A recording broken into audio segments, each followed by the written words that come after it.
vibrated with the 4D paper, corners straight, vacuum. Now I am going to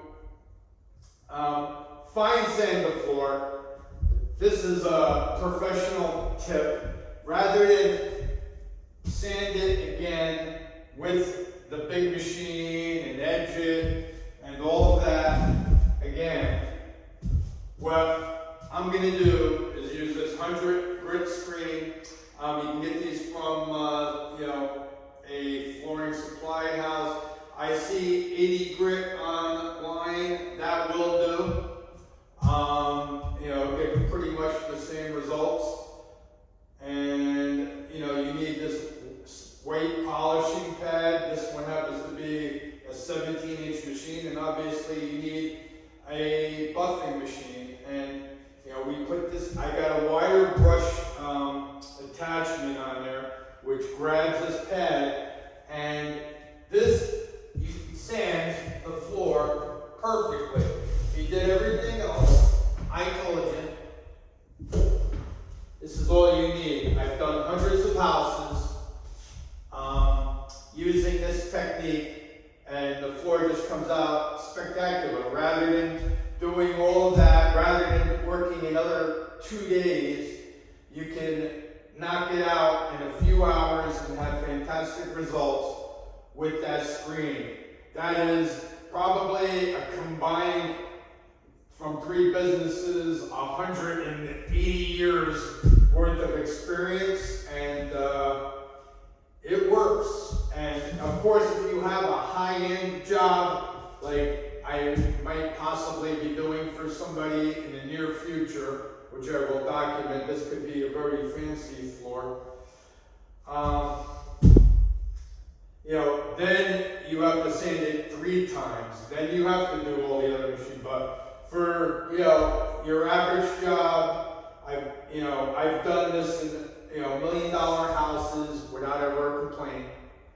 And that's it. I'm going to zoom in and give you a demonstration and show you how you do it. You do the perimeter first, and then you go against the grains. I like to go against the grains.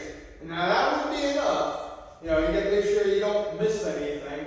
But then I go with the grains too. And the process is very quick. I'll give you an idea. Now, I have to say, if you're not familiar with these buffing machines, get somebody to do it or show you how to do it, because you can get hurt. If you push down or lift up too much, it takes off. It's got to be balanced.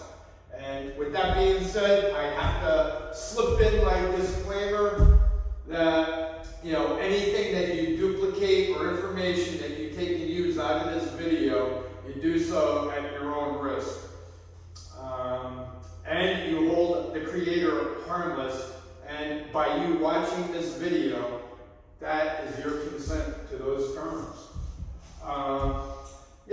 So let me zoom in a little bit and give you the best demonstration I can. I don't know let me see. You're not going to hear me when I start buffing. I would like to say, please, if you like this content, please do subscribe, hit the like button and the bell notification for more information. I'm going to have videos on staining. I'm documenting every step on this floor. So, a budding contractor or even a contractor, it's an informational video, and these are the techniques I'm using. I plan on having a lot of great content. Once I get through this floor, I play guitar, I ride jet skis, I'm a boater, I'm a kayaker, canoeist, bicyclist, beachgoer, outdoorsman, hiker. And so I plan on having a wide variety of information-packed videos, and also mechanical.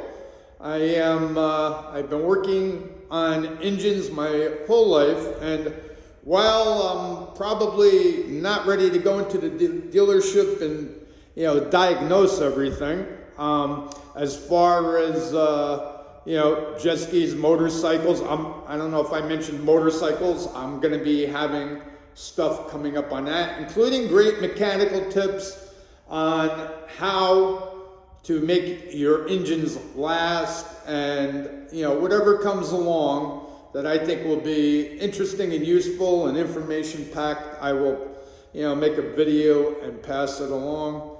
So with that being said, I think I'm set. Let me just give you a demonstration here.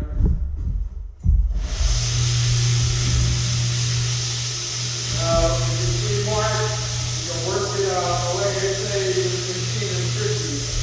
You put it down, it goes to the left, up, it goes to the right. You should go around the perimeter first, and then, which I can't do because of the video, but go across the ring, and you can hear it cutting.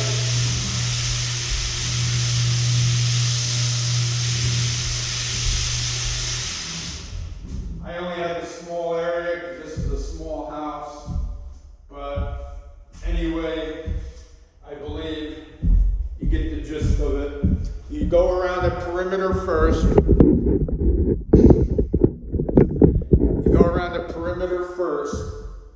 And then I go across the greens like I was doing. You heard it cutting. It was, you know, cutting, getting super smooth. And then I finish it off by going both ways. Not only does that, you know, make it super smooth, it also makes sure that you don't miss any areas, and plus high and low spots. You know, you give it a thorough sanding. If you did it, you know, if you did the big machine and etched it again, you could be here at least another whole day, maybe 2 days. But this way is very fast, efficient. Now, when I do, you know, this entire area, all I have to do is vacuum it up and start staining, which I will document that. Because just like with everything, if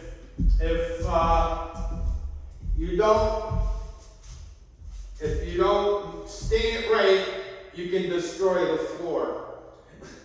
So unfortunately, yeah, so that's why you're watching this, to get tips from somebody who knows. With that being said, I hope you have a fantastic day. I hope you found this helpful. And like I said, if you did, subscribe so you can see the next parts. And I'll have a lot of action-packed videos coming this summer too. And hopefully you find this interesting. So you stay safe, and remember, if you don't know how to use that machine, get somebody who does. Because the last thing I want is anybody to get hurt.